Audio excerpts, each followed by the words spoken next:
Hello, everybody. Mega64 Movie Club, Sixth Sense. We're doing it today. I'm really trying to wrap this up as fast as possible. So, what do we want to talk about with this? I'll just get it out of the way. Guy's dead. What else do we want to? Oh, you spoiled it. God. I'm trying to just get. I got a couple things to do. So, do you guys have anything to add to that, or? This is a waste. I was going to tell people to make sure you watch this movie before you watch this episode of Movie Club, because we will probably be spoiling it. Oh. But I think you already spoiled it, so well, I hope you don't know what I this meant. part of the episode, everybody. You don't know what I meant, though, or who. I just said the guy. So I guess watch it.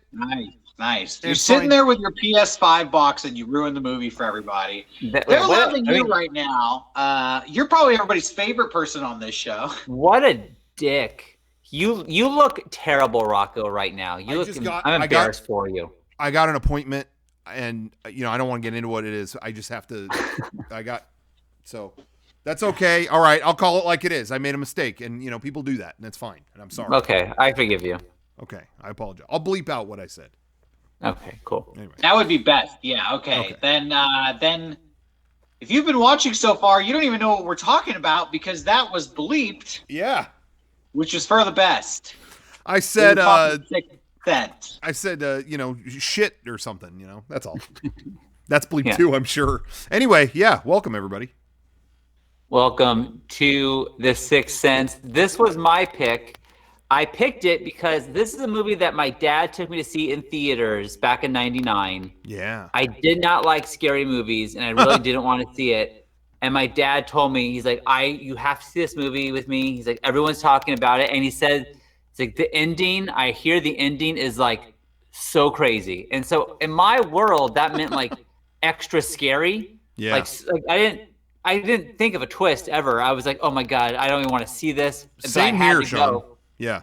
He made me go with him. And I hadn't really seen it since then. I think I bought it on DVD when it first came out in 2000. Yeah. I haven't watched it since then. Oh, wow. So I wanted to see if it holds up to what I remember it being or, Yeah, that was the only time I didn't see it in theaters. I saw it on DVD. I've never been a scary movie guy. Neither was my family way back when. So, it flew by us. And then, everyone was like, yo, get the DVD. Just trust me, get the DVD. It was like, okay. And I thought the same thing. What? Oh, they're going to scare me real good. I did not see that ending coming. I'll tell you that. So I didn't. It was a surprise. Yeah. I feel like we should mention for future sake and preservation's sake, we're filming this on the day the PS5 launched. In case you couldn't tell, don't even worry about that. That's not even. And I guess Rocco is going to keep that box on camera the whole time. So I just want to let everybody know that's what's going on. We're already set up. I don't want to waste anyone's time. We're here and it's all good. Fair the enough. Acoustics are perfect. So I don't want to move. God. All right, fair enough. Yeah. So that's what's going on.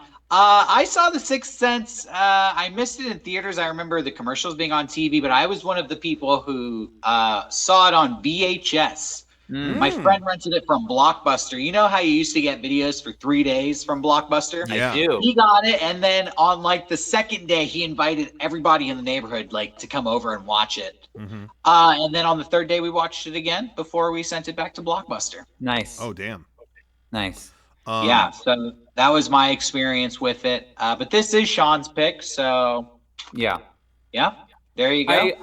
I vividly remember. We're obviously going to spoil this movie, and this movie has been around for so long. I think the ending is now pretty it's famous. Everyone knows. This isn't a surprise to anyone really. I did watch it with Emma and Beckett, and they had no idea, and they were cool. shocked at the end, which was fun to see their reactions. Yeah. But I will say that I remember being outside the movie theater, and I was tripped out. I was I never I don't know. I didn't experience a twist before like that, and I loved it.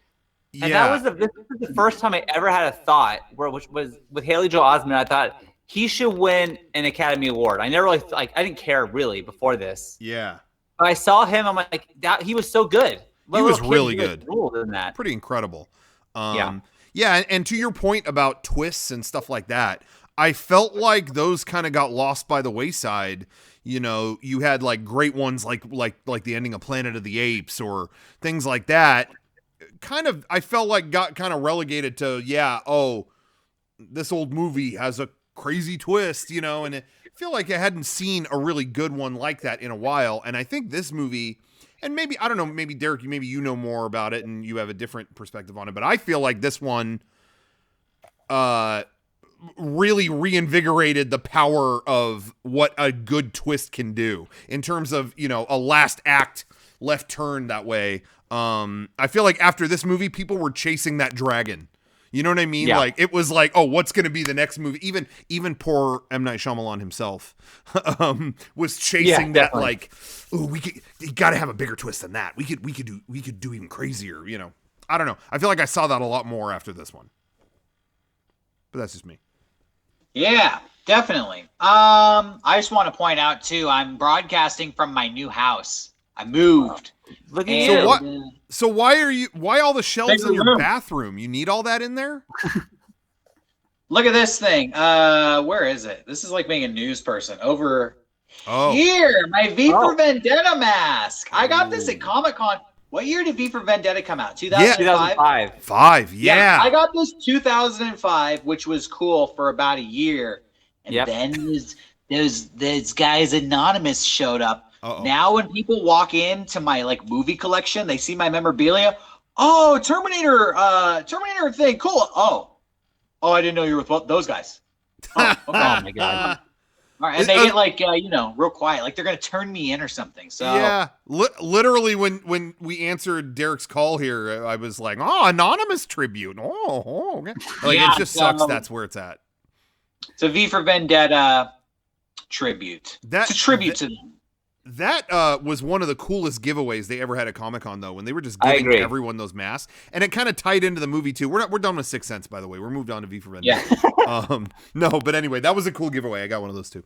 That was I also funny. got my 'Cause Terminator 2 skull up there with the Back to the Future Marty McFly hat on it. So, Oh, I could put the V for Vendetta mask on it if you want. The ultimate, mashup. I think Maybe at the end of this Sure. episode.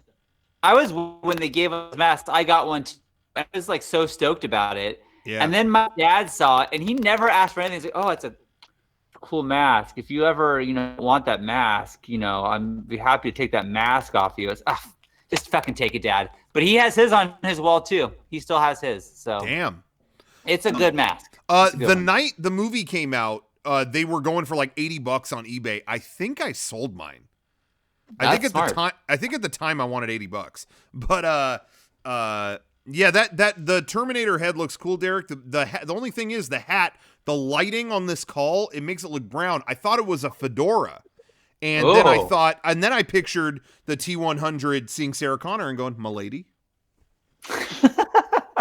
So, Oh, he's gone now. he didn't even hear any of that. He's fixing it. No, he heard it and he said, "I can't have this." He's gonna come back and go, "I didn't hear it, but it's probably something stupid." He's like, "It's definitely not Fedora. Fuck you for saying that." That's what he's saying. So we've completely gone away from the Sixth Sense, but I put like the closest thing I have to Fedora. It's like Okay, Awesome. perfect. brimmed That's hat. better. Awesome. Okay. That's the way it should be. Well, now we can officially start. I'm ready. If there was a new Terminator where he was like a white knight, like a major simp for like a Twitch streamer, oh my God. And he won't leave her alone. I'm sorry. Anyway, I know we have a movie to get to, but these ideas are flowing, man. I don't know. Derek Like, inspired me. let's reboot Terminator, and Sarah Connor has an OnlyFans page, and he has to protect her because she's going to give birth to the future savior. Yeah, That's cool. the future best streamer. Or Yeah. or AKA what- Savior. yeah. Either way, no matter how you slice it, it's gonna work. We gotta write that. Let's write it. I'm down. How far are we into this call? Should we start the Sixth Sense yet? Okay, I mean, I already said the ending. We can pretty much skip to. Well, whatever you want to do. All right. In an unprecedented move, we're going to do our popcorn shakers first. Wow. I give the Sixth This Sense rules. 4 out of 5 popcorn shakers. This is a great movie. I really liked it, Oh Yeah. man. Okay. Okay. Okay. Are we Um, doing shakers? all We'll right. do it. I'll go. I'll do Yeah, it. let's do it. Okay, it. go. I also give it 4 out of 5 shakers. I think that this is M Night Shyamalan's probably his best movie. We'll go into the movie later, but it is like it was copied so many times later on because it was so like crazy and it was so good. It was a relatively cheap movie and it's very simple, but You know it was really what's effective super and great. crazy? So, It was What? his first movie. Talk about like setting the bar way too high. right? He went the Citizen Kane route. First movie is the best one. I mean, the budget for the movie was $40 million. $10 million of those dollars went to Bruce Willis. Damn. And then they made the rest of the movie. You know, But that's a good investment because if this had been two nobodies, it would never have gotten that. No, attractive and also name. I guess that Bruce Willis had to do this movie because he was on some other big, like huge blockbuster movie, and then Bruce Willis got the director fired, and to repay the studio for all the money they lost on that, he had to do 2 movies for the studio, and this is one of them. Whoa, I didn't know that. So he Wow. got paid. He got paid half of his going rate, which was $20 million at the time. So he got paid $10 million to do this movie, just as like a whatever. I'm done with this. Yeah. And it ended up being a huge movie for him and everyone else. So Damn. I know. All right, I'm gonna give my score. I'm gonna keep it controversial. I've never loved this movie, and I rewatched it, and I thought I have a lot of dumb opinions when I was in like high school and stuff. So I'm gonna rewatch it, see what I think. I still don't really like it. I've never really dug it. Personally, I feel like so much of this movie is spent is kind of dull and just kind of is from my perspective is kind of there in service of what the twist will be. I just never. Now, I think the ending is fucking great. I think the last act is really great, and there's a lot of great things in this movie. But I just never thought. I never connected to it much, other than like it had a really cool ending. Just personally. So, yeah, it's a twofer for me. I'm an Unbreakable guy. 2. Oh, I It's a hated 2. Unbreakable. I did not like Unbreakable when I saw that. I only seen that once though in theaters. I didn't like it. You'd like it more now. I mean, I'm not going to say you like it more, than this, but I think you'd like it more. So Rocco gives it 2. I give it a 4. Sean gives it a 4. That puts us at a solid 10 out of 15. Yeah. Thanks for watching, everybody. Good night. No. No, Everyone's going to hate me because this one ended early, and they're going to be like, "Oh, I'm sorry, Rocco had to go," but I don't. I'm. Well, I mean, I'm a little this we'll get it. We're gonna get into the Sixth Sense now. I will say before we do, this is a horror film. Yeah. Horror is not for everybody. Yeah. It really isn't. And classically, horror films don't ever get any respect in the critical realm. In fact, this movie is one of only 4 horror films that have ever been nominated for Best Picture. That's right. The other 3 being The Exorcist, Jaws, and Silence of the Lambs. Wow. Silence of the Lambs is the only winner. It's the only horror film to ever win Best Picture. Yeah, that's right. I believe that this movie was like rated 50 out of the top greatest 100 screenplays and number 89 on top 100 American films. Wow. Yeah. Which is I mean that's crazy. His first movie. That's like so nuts. Pretty incredible. That 9. Yeah. Apparently, Shyamalan wrote this as a spec script, which for people who don't know means that he just wrote the script to write it, just to prove that he could, Damn. speculating that somebody might like it. And he shopped it around. And I read this story that said Dan Vogel, then president of production at Walt Disney Studios, read Shyamalan's spec script and instantly loved it. Without obtaining corporate approval, Vogel bought the rights to the script for $3 million and the stipulation that Shyamalan would direct the film. Whoa. Disney later dismissed Vogel from his position at the studio, with Vogel leaving the company shortly thereafter. Disney, in a show of little confidence, sold the production rights to Spyglass Entertainment. Wow. And retained distribution rights. So that's kind of the story of how this all got started. One guy at Disney fell in love with this, gambled on it, and lost his job. But here's the thing. That guy was ahead of his time, and he was right. Yep. And not just because, the movie is, still talked about to this day, but the budget was $40 million. Worldwide, the box office that it made that year was $672 million. The only movie that it came behind was Phantom Menace. It beat The Matrix. That's impressive. And it's this little movie. Like, it had no right to do that, but it did. And people wonder, I was just going to say, and people wonder why studios, he kept putting out movies that were a lot more divisive than this one. Yeah. And people wonder, like, why do they keep giving him more chances?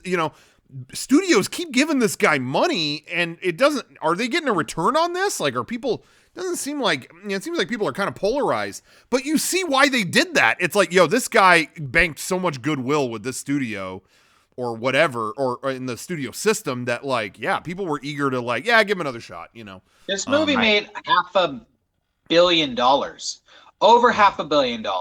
Yeah. And that's just box office. But they said that DVD sales and VHS sales of this was, like, the most by far of, like, the next 2 years. So, like, I mean, I'm sure it's past that. I got this on Amazon. It's $2.99 to rent, but it's $18 to buy. Yeah. That's never the case on Amazon. I didn't know that. Because every time we do Movie Club, I'm always tempted, like as I did with Elephant Man. Like, I'll spend the extra $1 and I'll just buy the thing. Yeah. But this, I was like, well, $19. Get the hell out of here. Yeah. That's wow. That's kind of impressive. I think around Halloween time, it's a staple, or I mean, honestly, anytime. But they think they can get it. It's one of those. It's a classic. So I get that, but damn. Yeah. All right. How far are we into the call? Should we talk about the movie yet? Let's talk about the movie. Well, I really did just want to say, though, like, despite anything I say about it, this movie's never been my cup of tea, but it's exactly what Derek said, is like, horror is not for everybody, and that has never been my genre. But despite me not being able to connect to it or not finding something with it, this is quality filmmaking. Like, and there's scary shit that has stuck with me. The thing with the girl and we'll get into it.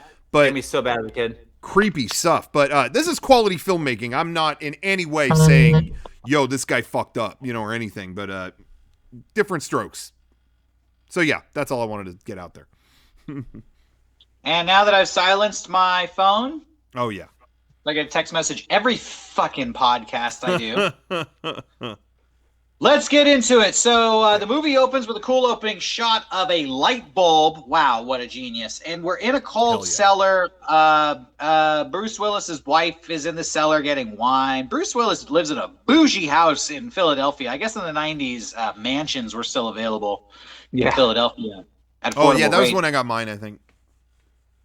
Yeah, it was cool. I like the opening of this movie. It's relatable. I've been in a cellar and gotten creeped out and felt like maybe there was a ghost watching me. Maybe there's something down there. So right away, they're like capturing that feeling.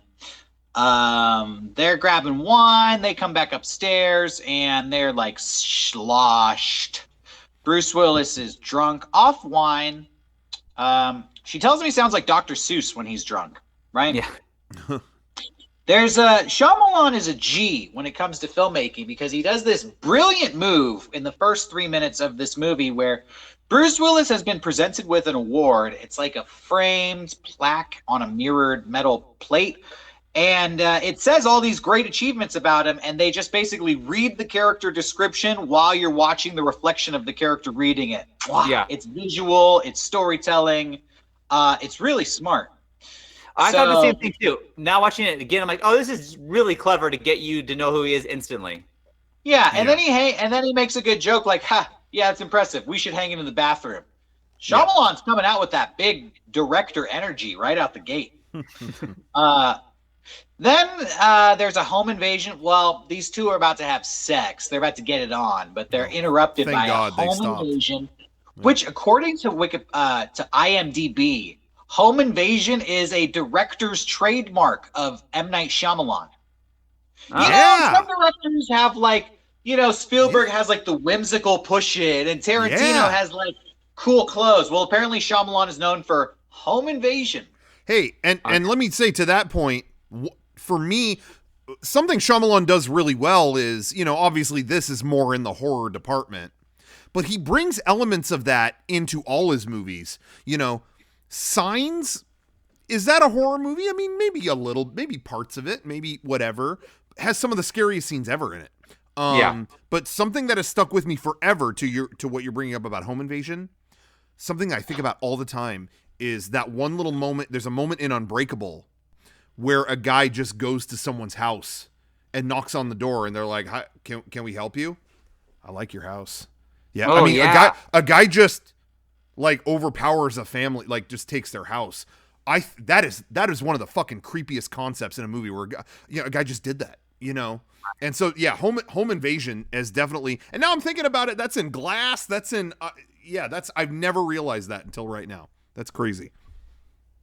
Well, who's committing the home invasion this time, since it happens so much? None other than Donnie Wahlberg. Yeah. Mark Wahlberg's older brother. From New Kids on the Block, you may remember, claim to fame. Which when I first saw it, did not realize it was the same guy. Yeah, I didn't either.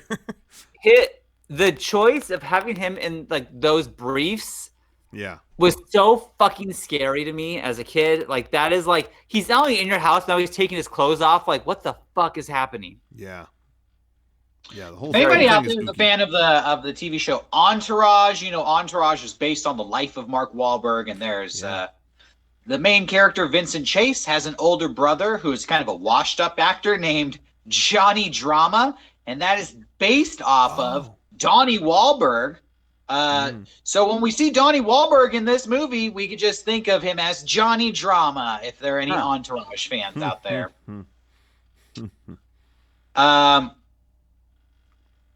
All right, so Donnie Wahlberg is an ex-patient of Bruce Willis, and he's upset with basically the treatment he got or didn't get. So he pulls a gun on Bruce Willis and he shoots him in the gut, and then the movie goes black. And we pick up sometime later in Philadelphia, and we can only assume what happened. Sorry, I'm having trouble connecting to the internet. It looks like what just happened. I was just gonna say. Well, I just moved in this house, and it might be haunted. I don't know, but my Alexa's like freaking out and stuff. Oh, that's fair. Well, I was just gonna say it's so funny in retrospect. Thinking back to the first time I saw this, I remember thinking like 20 minutes into the movie, they're just not gonna acknowledge that he got shot. I was such a dim-bulbed kid, not even thinking about whatever. Now we're almost trained to like, what's the twist gonna be? Okay, what's it gonna be? But that's how off guard I was as a dumb kid. I was going, the guy just gets shot and they just move on. Like, what a dumb movie, Anyway. So, like, when I saw this movie as a kid, I didn't see the twist coming. I don't think anybody really saw the twist coming. I did not at all.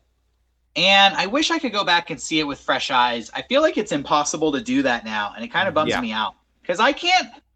So much of this movie, I felt like I knew. All right, I'm gonna spoil it officially. Bruce Willis is dead. He doesn't survive this gunshot. That is the twist at the end of the movie. I can't watch this movie and not know that, you know? Right. Yeah. I can't. Every time I'm seeing like, oh, he's sitting in a chair, nobody's talking to him. Oh, he tried to open that door, but he actually didn't do it. Yeah. And I remember the first time I saw this movie not picking up on any of that, and I wish I could go back and see it with fresh eyes. Yeah, you can't. It's almost impossible to do it. Right. And that's something that for me, almost not to whatever, but kind of holds this movie back for me, is when I watch it now, my brain is kind of going like, yeah, I know. I got. But that doesn't take away from it being why good. you don't enjoy it so much, you know? Right. Yeah. And I will say that this time watching it, I was so happy to have Emma and Beckett with me so I could watch it through their eyes. Yeah. And like, be there along with it. Because it is, this movie is infinitely better the first time you see it. Totally. But that's the power of it right there, watching it having that experience with others. Yeah. I think that what's enjoyable about watching this movie when you know the twist is seeing how well the twist is integrated. And that's true. Is it slapped in at the end, or, do they ever slip up? Does he actually ever interact with people when he's a ghost? And it is really well integrated to the point where I think that's what makes it such a strong twist. But throughout the movie, when you know the twist, there are certain questions that come up, and I'll address them as they came up as we were watching it. Okay. But yeah, so it's a real testament to M Night Shyamalan to make this movie interesting when you don't know what's going on with Bruce Willis, and you just think, wow, this is like a strange kid, and he has these weird powers. How's this all going to play out? He almost made 2 movies in one. You know what I mean? Yeah. Right. One where you know and one where you don't know. And they both have to be interesting. Yeah. All right. So Bruce Willis, he goes to start a new case with this little boy named Cole, played by Haley Joel Osment, in his first role ever. Apparently, Haley Joel Osment got the role because he was the only kid to wear a tie to the audition. Yeah. Although Haley Joel Osment wasn't he in Forrest Gump before this? Oh yeah. You're right. So this was like his second movie or something. And also, I read that this was the first movie that Michael Cera ever auditioned for. Whoa. That is weird. That would have been a very different movie. Michael Cera auditioned for this role, but he said that in his audition, he played the kid like really happy because he didn't read the whole screenplay and didn't know that this kid was like fucked up and tormented. Oh, that's awesome. That would have been, I still want to see that version, but yeah. Yeah, so Bruce Willis goes to visit him, and Haley Joel Osment flees into a church and doesn't really want to talk to him. It's kind of cool now that Bruce Willis is a ghost. He's like trying to run away from him. Then Bruce Willis goes home and haunts his wife a little bit. Haley Joel Osment is hanging out with his mom, and kind of the first haunting you see in this movie is he's at breakfast and all of the cabinets get opened up around him, which is like a cool practical effect. Love that shit. I shit from Ginny all of the time because I always leave the cabinets open in our house, like always. And every day, it's like the fucking Sixth Sense in here. She says that every single day. But but that shot being one take and like the camera follows her and it comes back and it's all open. I fucking love that shit. I love it. Yeah, apparently they just had a big crew of people, sneak in there and open it all up and sneak out. Yeah. All in one take. It's great. What do I have here? I wrote like a bunch of notes while I was watching this movie. So, it's basically like Bruce Willis getting to know Haley Joel Osment. We cut to a scene where he's like hanging out with Cole's mom, waiting for Cole to get home from school, Yeah. It's one of those scenes where later on they show like, he wasn't actually talking to her, Yeah, you just assume. Yeah.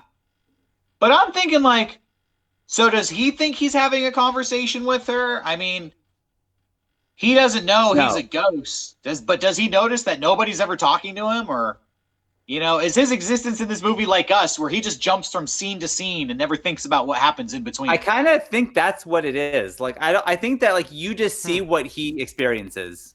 Yeah. Like, I don't know if like he is like going, like, is he going to the bathroom as a ghost? Like, no, I think he's just. That's a good point. I think he just kind of like just keeps opening to places, not thinking about what's happened to him. Time flows very differently in the Beyond, so you never know. Yeah. So he gets to meet. He gets to know Cole. Like they play a question and answer game, and he knows that Cole has secrets, and Cole's just this like spooky kid. What's interesting? Go ahead. Another thing that I loved with this that I didn't realize before is that Donnie Wahlberg and Haley Joel Osment both have like white patches of like hair in on the back of their head, which like I like the idea of linking the characters together even more. Of like, oh, that really was happening to Donnie Wahlberg.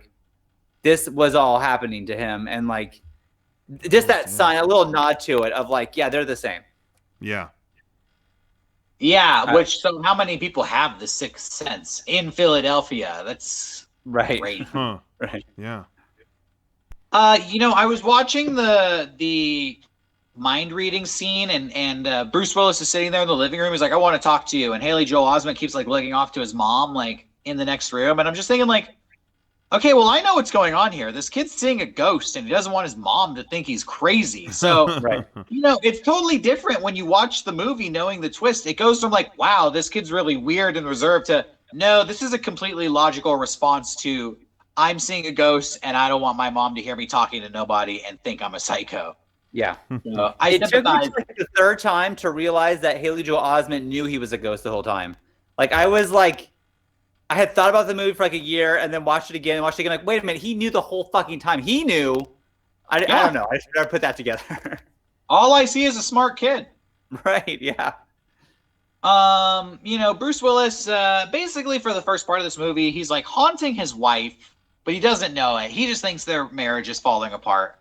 And he's getting to know Haley Joel Osment. They're going for walks. Haley Joel Osment is like, everybody thinks I'm a freak. And Bruce Willis is like, that's bullshit. Yeah. That's it. This is a great scene when Bruce Willis says it's bullshit. I love how he says, "You said a swear." I enjoyed that. Yeah. I also think that, like, I don't know.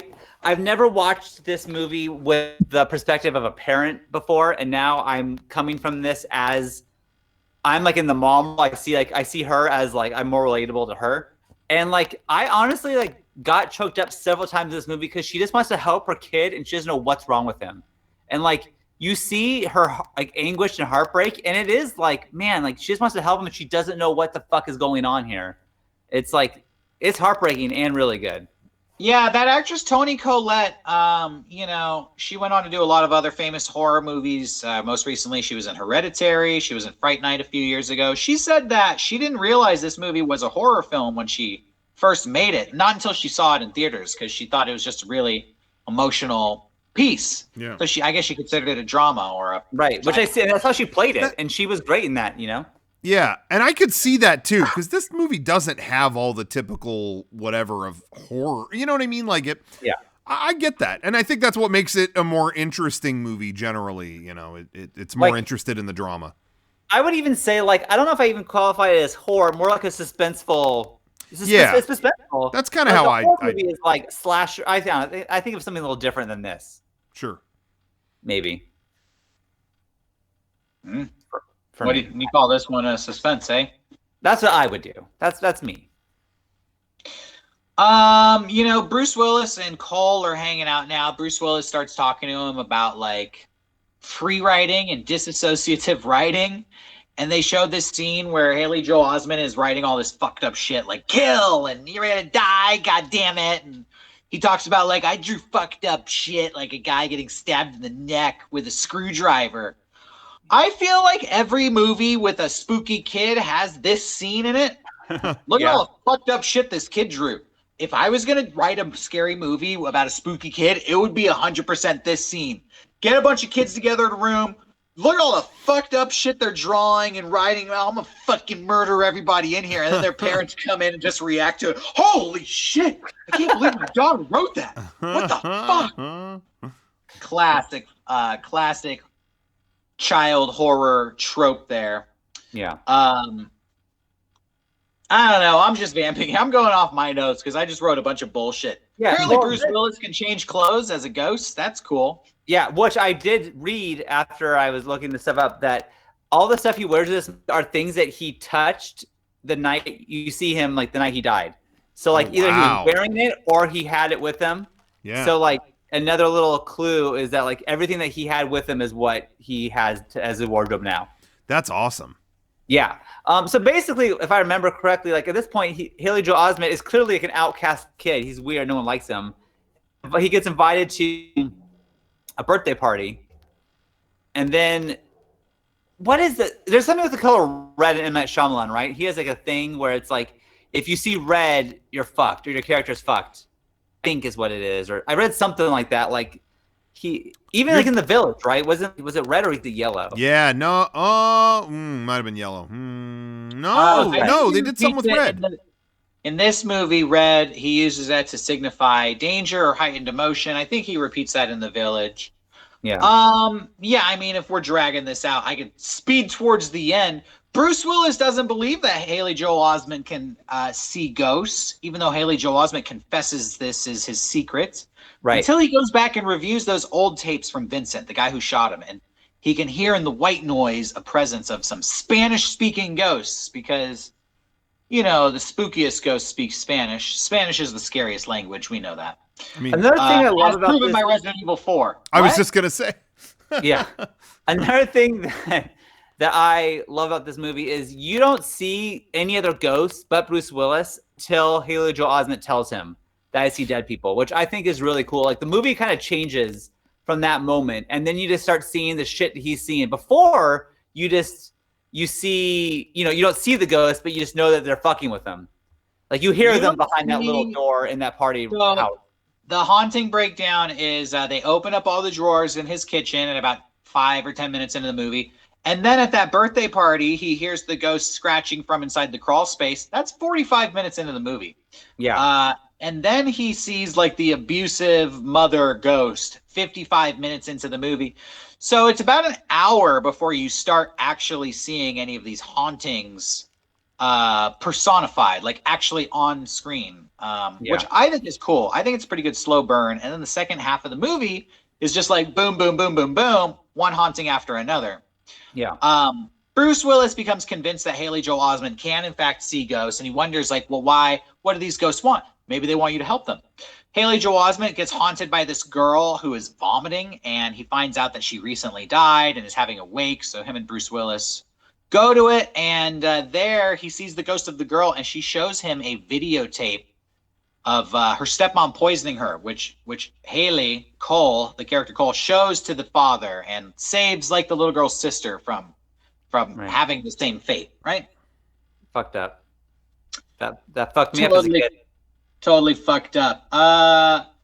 Then Cole begins to like fit in at school. He gets cast in the lead of his play. He kind of like fixes up the relationship between Bruce Willis and his wife. He's like, why don't you try talking to her when she's asleep?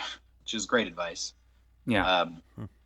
And then he like confesses to his mom that he can see dead people, and they kind of bond. And this is to me kind of the main story of this movie, because you're like, what is this movie really about? And it's like this kid feels super alone and has nobody.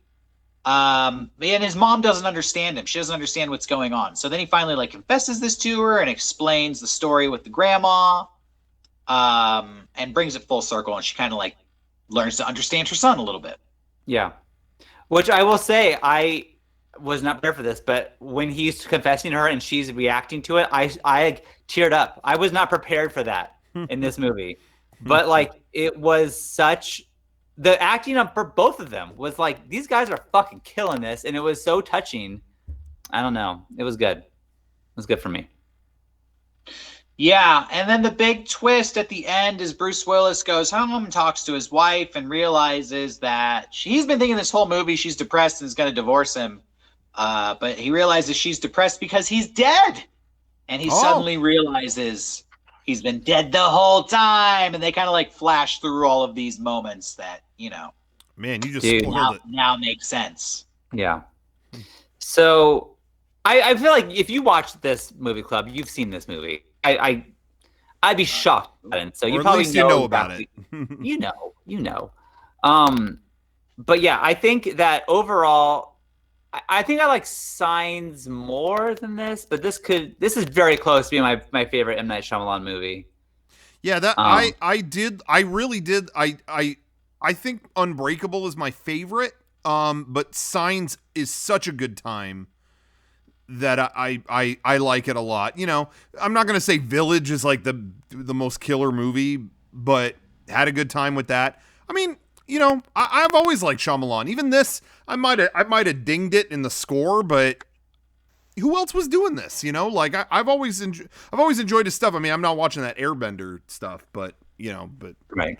I don't know. I always end up having a good time. Yeah. Yeah. Nice. Well, we already did our popcorn shakers. It's 10 out of 15. So yeah. That's it for The Sixth Sense. Derek, is this your favorite Shyamalan movie, or do you have a different favorite? I don't think I like Shyamalan enough to rank his movies as which are my favorite. A Shyamalan movie is a Shyamalan movie. There are good ones and bad ones. Yeah. This is definitely one of the good ones. Yeah. But I'll definitely say, though, you recommended The Visit, which I didn't hear. I heard a little bit about. Didn't look, from the promotions, didn't look like something I would want to watch. And I ended up liking that movie quite a bit. And that's a movie made on no money. Right. And I really think it, I like I said, I really liked Unbreakable. I really liked Split. But yeah. Glass, I enjoyed it, but I'm not going to say that lived up to. I honestly, I just think we've learned through the history of this guy's movies, he does better with little money and very little expectation. I think that's where he excels. When the money and the pressure has built, his stuff isn't as good. And I think, I was reading that the summer that this movie came out, there was like Entertainment Weekly had a list of 134 summer movies to get ready for 1999. This wasn't even on the list. Like, no one even gave a shit about this movie. No one had it on their radar, and it just came out, and then this like took over the whole year. The fact that it beats The Matrix like blows my mind. So that's insane. Crazy. Well, there you have it, everybody. There you have it, The Sixth Sense. Rocco, you have the next pick. Oh, I have. Okay. The next pick. Right. Okay. How about this, you guys? You thought this was a pretty decent horror experience. I'm gonna blow it out of the water. And in fact, an experience so good and so terrifying. I said I didn't care for the horror genre. That's because it's already been. It can't be topped thanks to one man, one visionary, Michael Jackson. And right now you're probably thinking, oh, what? You guys are going to review Thriller? No, he topped Thriller. Oh. This next movie is the shortest movie we've reviewed on this show. We're going to watch Michael Jackson's Ghosts. It's like a scary special feature thing that he did in the 90s that I never hear anyone talk about. It kind of got buried, but the Michael Jackson estate, right before Halloween, out of nowhere, uploaded it in high quality just for free on YouTube. So they had to give you some sort of alternative to Forgetting Neverland. Or what? They can't let that be the only Michael Jackson content. Streaming. Well, let me tell you, if their goal was to make you forget about all that stuff, this movie didn't do it. Oh, no. So we'll talk about that on next week's episode, but this is an easy one. You guys, if sometimes you don't have time to watch the movie before the episode, this time you got no excuse. It's about 40 minutes. Okay. But, it is what it is. It's a complete movie. If you could tell it in that amount of time, I'm sure it's good. Anyway. So that wraps up Movie Club. Wait, that wraps up Movie Club, right? We're good? Yeah. We're good. Yeah. It wraps it up. How do you turn the fucking thing off? Okay, now that Rocco's gone, I want to talk about The Sixth Sense and how it's actually genius. Wait. Turn it off!